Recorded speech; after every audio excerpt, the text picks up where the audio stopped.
Foi? Vamos lá, voltando, ou para vocês começando novamente. Bom, estamos trabalhando na definição de religião. Nós falamos aqui, essa definição abrange, nós falamos que essa definição abrange tanto as religiões dos povos ditos primitivos quanto as formas mais complexas de organização dos vários sistemas religiosos. Apesar dessa variedade, da universalidade do fenômeno, no tempo e no espaço, as religiões têm como característica comum o reconhecimento do sagrado e a dependência do homem supramundano, ou seja, aquele que está acima do mundo, né? Ou seja, algo do divino. Toda religião pressupõe algumas crenças básicas, como a sobrevivência depois da morte, ou vida pós-morte, mundo sobrenatural, ao menos como fundamento dos ritos que praticam, né? Pelo menos pelos fundamentos. Os conceitos fundamentais organizam-se, de modo geral, em um credo ou profissão de fé. As deduções ou explicações de tais conceitos constituem a teologia ou o ensinamento de cada religião, que enfoca temas sobre a divindade. Como nós falávamos, toda a religião, ou quase todas as religiões, elas têm a sua própria teologia. O que seria a sua própria teologia? Onde eles têm o seu credo, a sua crença, aquilo que eles acreditam, a profissão de fé, as explicações, né, as formas de culto. Então, isso constitui a sua teologia, o seu ramo de crenças. Suas relações com os homens e os problemas humanos cruciais, a morte, a moral, as relações humanas. Muito bem. Embora não seja fácil elaborar uma classificação sistemática das religiões, não é fácil, na verdade estaremos vendo algumas, como nós citamos inicialmente, na outra aula, no caso para quem está assistindo aqui através da online, né? Nós não estaremos tratando das religiões que falaremos, aprenderemos, não sistematicamente, ela como toda, mas em alguns pontos que faremos aquela comparação, né, com o cristianismo. Por exemplo, a pessoa de Deus, a pessoa do Espírito Santo, as crenças dessas religiões, quem seria o seu profeta, ou aquele mais importante das religiões, né? Então, sempre agora não seria fácil elaborar uma classificação sistemática das religiões, pode-se agrupá-las em algumas categorias. É isso que propomos em nosso curso, ao classificar os movimentos religiosos não cristãos, pseudo-cristãos, secretos, né? Então, estaremos abordando aqui os não cristãos, que não tem interação nenhuma com a cristandade, os pseudo-cristãos, falso, secretos, espíritas, orientais, unicistas. Quando a gente fala em unicistas, quando nós tivemos aula de pneumatologia, nós falamos aqui que existe um ramo que entende que a pessoa de Deus não seria triuna, mas apenas uma, né? Nós vimos o sistema modalista, lembra o sistema modalista?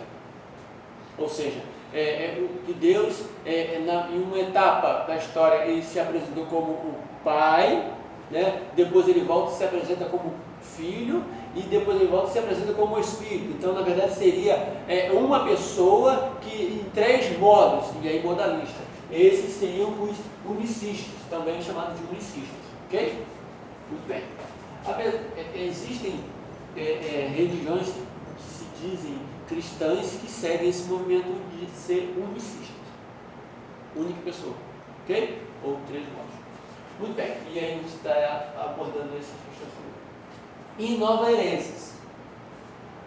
Faremos uma breve síntese histórica de alguns movimentos religiosos, contrastando ou comparando, né, os princípios elementares do cristianismo com as demais religiões. Então essa é a nossa proposta, ok? Muito bem. Para a gente começar, primeiro a gente precisa abordar o cristianismo. Na verdade, o cristianismo a gente poderia dizer que nós já sabemos, já conhecemos, e é possível que alguns de nós até sejam cristãos. É possível? É possível, né? Muito bem, vamos lá. Fundador. Quem é o fundador? Jesus Cristo, Yeshua Cristo, ou Yeshua HaMashiach. Por volta dos anos 30 ao 33 DC. Vamos lá. Depois de Cristo, né? Na Judéia, região da Palestina, atual Israel. As escrituras dessa religião, ou do cristianismo, qual é a escritura dessa religião, ou do cristianismo? A Bíblia, escrita originalmente em Ivrit. É isso, Luiz? Ivrit Sefagachá, muito fácil. Muito bem, em hebraico e aramaico, algumas partes, né, em aramaico.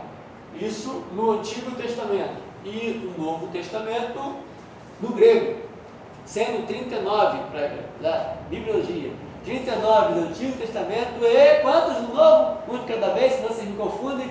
27, isso mesmo, isso, acertar. Muito bem. Fundador Jesus, o Cristo, o conceito de Deus para o cristianismo. O Deus único e trino, ok? É trino. Um Deus em três pessoas, não três modos de uma pessoa, mas três pessoas. É a trindade da unidade. E não três deuses, né? Pai, Filho e Espírito Santo. Frequentemente, o título Deus indica a primeira pessoa da Trindade, o Pai. Não quer dizer que Jesus não seja Deus e o Espírito Santo não seja Deus. Mas, frequentemente, quando normalmente se fala Deus, se entende o Pai, se refere ao Pai. Deus é um ser espiritual, sem corpo físico. Ele é pessoal e está envolvido com a humanidade. É importante entendermos isso, ou aliás, esclarecermos isso, né?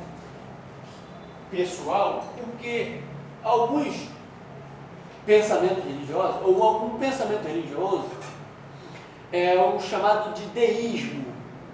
O que seria deísmo? Isso é matéria antiga, você já viu? Deísmo dá a ideia de que um Deus acredita na existência de Deus, todavia é um Deus que não interage com a criatura. Mais ou menos assim, seria o seguinte: um Deus que criou e depois, desculpa a linguagem, meteu o pé, foi embora e deixou a mercê. Então é um conceito de Deus, mas é um conceito de Deus que criou e depois voltou para o céu. Seria deísmo, ok? Diferente de teísmo, né? Deísmo, com D. Agora, existe também o outro pensamento, que não é o caso aqui, né? O panteísmo. Lembra de panteísmo? Então, panteísmo, a ideia mais ou menos é que Deus ele está diluído em tudo aquilo que ele criou. Juan é um pouco de Deus, faz parte de Deus, né? Martins, Luiz, eu esqueci de perguntar o nome da senhora, né? É um pouco de Deus. Na verdade, aquela borboleta que porventura esteja voando lá fora, que aqui dentro não estou vendo nenhuma, né? Aquela borboleta também é Deus. Os rios, né? Os mares, o sol, tudo é Deus. Deus está diluído. Logo, não deveríamos, de forma alguma, ofender a natureza, não vou entrar nesse mérito, né? Queimar e contaminar os mares, de forma alguma, porque tudo é Deus e, consequentemente, tem que estar tudo em harmonia. Parece até que o pessoal que gosta. Bom, vamos pular esse negócio aí. Então, mais ou menos seria a ideia de panteísmo, ok? E nós vamos ver que muitos intelectuais, alguns intelectuais que estaremos abordando mais adiante, seguia esse pensamento de Deus, um Deus diluído, um panteísmo, né? Muito bem. É um ser espiritual, sem corpo físico, é pessoal, está envolvido com a humanidade, criou o universo do nada, Bereshit bara Elohim et hashamayim ve'et haaretz. Ou seja, o bará é criar a partir do nada. Quando o primeiro verbo criar, lá no hebraico é bará, ou bara. E é criar a partir do nada. Só Deus vai fazer isso, né? Porque, por exemplo, a gente pode fazer isso aqui, ó. A partir do plástico, né? Plástico. Fazer, né? Isso aqui, através de alguma coisa que já existe. Agora, fazer a partir do nada, Deus é o barato. Pois bem, é eterno, nunca muda, diferente do homem, né? Diferente do homem. Santo, amoroso, perfeito. Jesus é Deus, e não é como algumas religiões, uma religião vai dizer aí, né? Tem a tradução do Novo Mundo, está escrito lá em João 1, vocês devem conhecer. No princípio era a palavra, e a palavra estava com Deus, e a palavra era um Deus. Aí pegou. Não pode esse negócio de um Deus. Não pode. Como diz a Bíblia, a nossa Bíblia, no princípio era o verbo, e o verbo estava com Deus, e o verbo era Deus. Né? Hoteos. É Deus. Muito bem. Jesus é Deus, uma das pessoas da Santíssima Trindade. Ele sempre existiu, e existiu como Deus Filho, e não foi criado.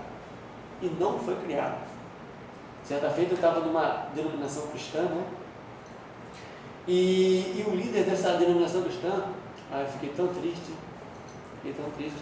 E aí o líder, quando ele subiu ao púlpito para pregar, ele dizia: Jesus é a primeira criação de Deus. Aí eu,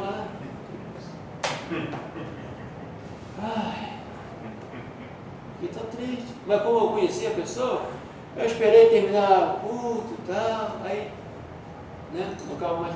Mas quem foi? Jesus não é criatura, não. Jesus é um criador, Jesus é Deus. Se fosse criado, seria criatura. Jesus é Deus.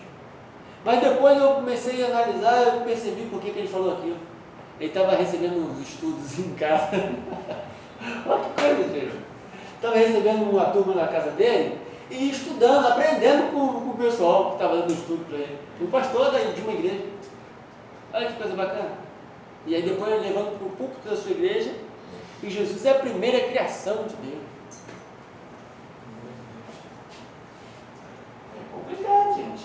Então existiu como Deus Filho e não foi criado, é plenamente Deus e plenamente homem. Cristologia a gente aborda muito isso. A divindade de Jesus, mas também a sua humanidade. Tirar ou a divindade ou a humanidade de Jesus é contrariar contra o princípio cristão. Qualquer coisa que limite tanto uma esfera como outra é um erro, é um equívoco, é uma heresia, é uma heresia, de acordo com o cristianismo, lógico. Para aqueles que não são cristãos, não teria problema, mas para os cristãos é uma heresia. Ok? Muito bem. Duas naturezas unidas e não amalgamadas. O que seria isso aí? Um troço estranho, né? Que palavra complicada isso aí.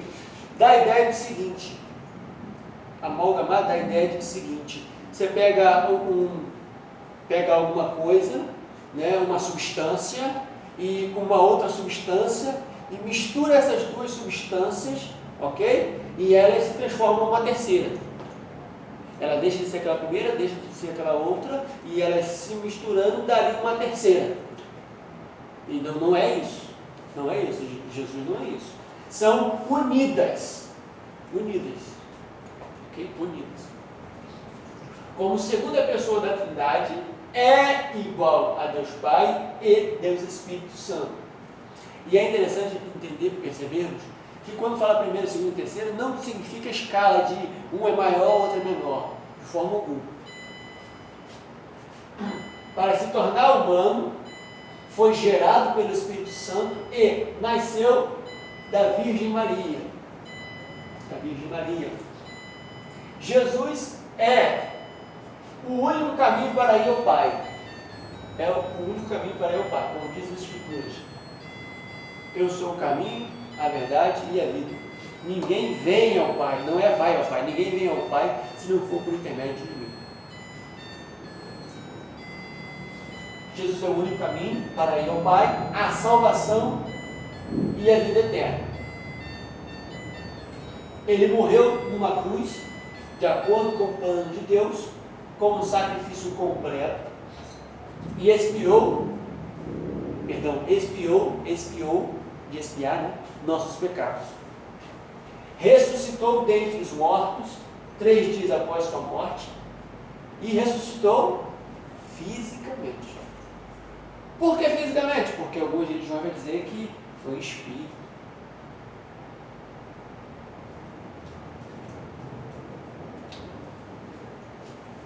Durante os 40 dias seguintes, depois de ressuscitado, foi visto por mais de 500 testemunhas oculares. Mais de 500 pessoas o viram.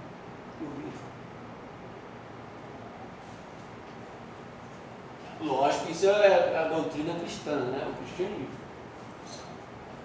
Suas feridas foram tocadas. Quem tocou? Tomé. E ele comeu diante dos discípulos. Isso é um dado importante, um dado interessante, e eu não vou falar muito sobre isso, eu vou apenas colocar uma pulgazinha na orelha de vocês. Diz a palavra, ou as escrituras sagradas do cristianismo, né, que seremos como Jesus, não é isso? Jesus, ele comeu. Lembra que ele comeu? Isso. Parece que de repente aparece uma sala. E de repente não está mais. Passou por hoje, não é verdade? Pô, interessante, né? Só para colocar a pulga atrás da orelha de vocês. Vamos para cá. Muito bem. Durante os 40 dias seguintes, foi visto por mais de 500 testemunhas oculares. Suas feridas foram tocadas e ele comeu diante dos discípulos. Ascendeu fisicamente aos céus. E é interessante, uma coisa que eu me recordei agora, Jesus de fato ele ascendeu ao céu.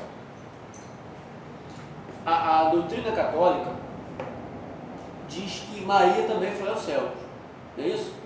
Só que Maria já não foi ela não ascendeu ao céu, ela foi assuntou ao céu. Por quê? Porque segundo a doutrina católica, Jesus ele sobe porque ele, né? Ele é Deus. Mas Maria, como não é Deus, ela precisou ser levada. Então, eis aí a diferenciação que o catolicismo coloca. Na subida de Jesus, ele de fato ascendeu ao céu, ele subiu, e Maria também subiu, mas ela foi levada. Elias também foi levado. Oi? Elias também foi levado. Isso, entendeu? Essa é a diferenciação que os católicos, que o catolicismo dá no quesito de Maria.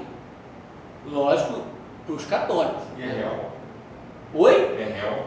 Não, isso é uma doutrina católica. Ah, tá. Doutrina católica. Não é o professor que está afirmando isso, não. Estou repetindo a doutrina católica. Não estou doutrinando vocês no catolicismo. Beleza. São coisas diferentes. Ok? Isso é muito importante falar. Uma coisa é trazer um ensino. Outra coisa é trazer uma doutrina. Infelizmente,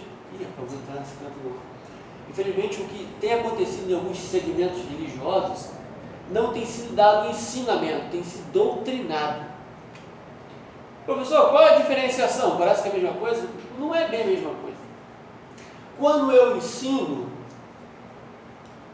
eu te dou informações e dou a possibilidade, no nosso caso da Facite, a gente incentiva, não apenas dá a possibilidade, mas incentiva para que aqueles que estão recebendo esse conhecimento possam confrontá-lo, possa criticá-lo, possa inclusive questioná-lo.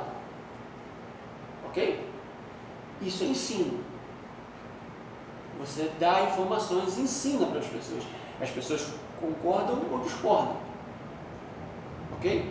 Doutrinamento é diferente. Eu imponho o meu ponto de vista. É assim.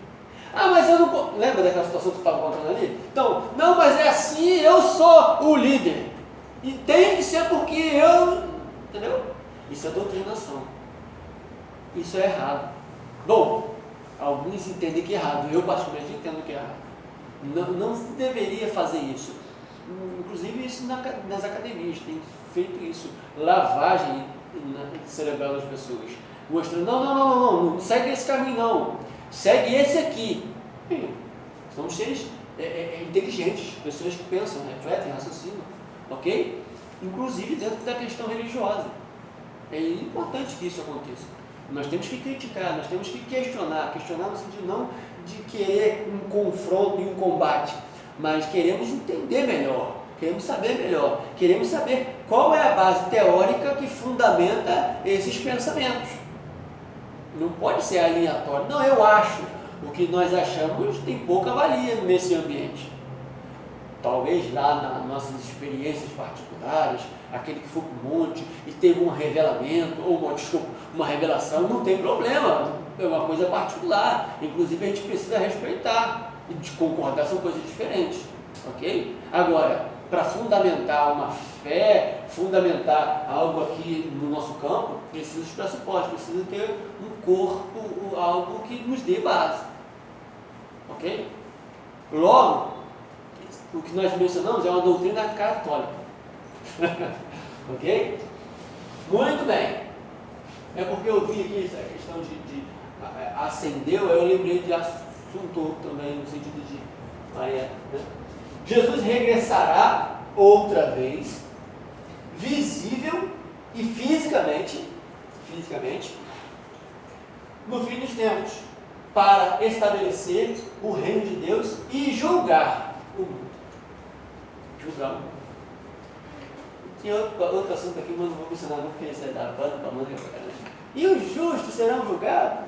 Não, sim. A igreja será julgada? Não, sim, não. Muito bem. Bom, Espírito Santo. Qual é o conceito e entendimento do cristianismo concernente à pessoa do Espírito Santo? Vamos lá. O Espírito Santo é Deus. Elohim também. Uma das pessoas da Santíssima Trindade. O Pai, o Filho e o Espírito. O Pai, o Filho e o Espírito. Eu fiz assim, parece que vai dar 4, né? Mas é o Pai. Não, daqui a pouco eu vou botar a quarta. Não funciona não. Muito bem. O Espírito Santo é Deus, uma das pessoas da Santíssima Trindade. O Espírito Santo é uma pessoa. E como nós vimos na aula passada, na matéria passada, e não uma força ou um campo de energia. Não, nada disso. Okay? Alguns campos, alguns segmentos religiosos chegam a dizer que o Espírito Santo ele é comparável a uma energia elétrica. Né? Não sei se você assistiu a aula de pneumatologia, mas nós abordamos essa questão. Comparado a uma energia, né, elétrica. Muito bem. Ele consola, repreende, convence, guia, ensina e se entristece. Ele não é o Pai, nem o Filho de Jesus Cristo. Não é o Pai, nem o Filho. Ele é o Espírito Santo. O Ruach Kadosh. Muito bem. Salvação. Como que se dá a salvação no cristianismo? Vamos lá. A salvação é obtida por mérito próprio. A pessoa se esforça e consegue adquirir a salvação por mérito, porque ele foi um bom cristão, né? Foi um bom cristão, pagou bastante a salvação é obtida pela graça de Deus. né? Como diz Efésios 8, 9, se não me engano, pela graça sois salvos. Isso não vem de nós, é dom, é dádiva, é presente de Deus, é dádiva. Ninguém faz nada para merecer. Ninguém faz nada para merecer. Diferente de pensamentos, e nós vamos depois abordar isso, diferente de outros segmentos religiosos que querem, que trabalham com o intuito de adquirir a salvação. Portanto, nós vamos ver religiões aí que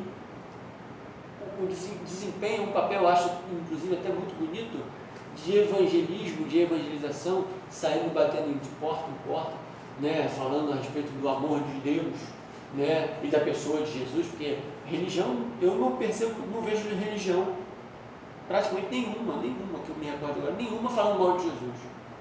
Eu não vejo religião nenhuma falando mal de Jesus. Nós vamos ver, por exemplo, religião ou religiões que não nomeiam, que não citam a pessoa de Jesus ou a pessoa do Espírito Santo. Todavia, você não vai ver religião falando mal de Jesus. Os únicos que às vezes falam seria alguns de nós cristãos, né? Os únicos que às vezes misturam as coisas. Mas vamos avançar. Então, não pelas obras. A salvação é recebida pela fé. Basta crer no coração que Jesus morreu por nossos pecados e ressuscitou fisicamente dentre os mortos. Teremos então assegurados o perdão e a ressurreição do nosso corpo. Esse é o plano amoroso de Deus para perdoar os pecadores. Muito bem. Morte. Depois da morte, todas as pessoas esperam o juízo final. Tanto os salvos, as pessoas salvas, quanto as perdidas, ressuscitarão. Uns vão um pouquinho melhor, outros, né? Não tanto. Os salvos viverão com Jesus nos céus, os perdidos, porém, sofrerão o tormento, o inferno, a separação eterna de Deus. Alguns trabalham essa questão aqui de uma forma muito peculiar, quando vai dizer a separação eterna de Deus. Que o problema não seria apenas o inferno, que já é um problemão, mas o problema se dá na separação de Deus. Na separação de Deus. E isso, vocês já estudaram em escatologia, a gente não vai entrar nesse método agora, vocês vão ver mais para frente. Alguns querem dizer que esse inferno não será eterno, como alguns dizem, né? Mas será apenas por um período, por um momento. O cristianismo, né, na sua grande maioria, não entende que é por um momento, entende que é eterno. Quando fala eterno, é eterno, né? Haja visto que há outros correntes teológicas, mas não vamos tratar hoje não, até porque para quem já fizeram escatologia, já tratou essa parte, e para quem não viu ainda vai ver essas correntes melhor. Muito bem. A ressurreição corporal de Jesus garante aos crentes que eles também terão corpos imortais, e é por isso que eu falei, poxa, Jesus comeu, né? Jesus parece que atravessou a parede, né? Não sei como, não sei explicar. Como que será isso, né?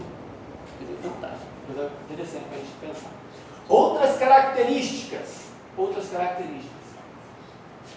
A adoração em grupo, usualmente praticada nas congregações, nas igrejas, ou na igreja local, né? Nas igrejas, e não cerimônias secretas. Não é comum do cristianismo. Não é comum no cristianismo cerimônias secretas, coisas escondidas. Não é comum. O batismo e a ceia do Senhor fazem parte da comunhão. Esse é o cristianismo clássico. Batismo e ceia. Ah, professor, eu sei de uma igreja que não está tendo batismo nem ceia mais. Então, aí complicou mesmo. Segundo o cristianismo clássico, né, tem que haver o batismo e a ceia. Tem que haver. Dedica-se ao trabalho missionário voluntário.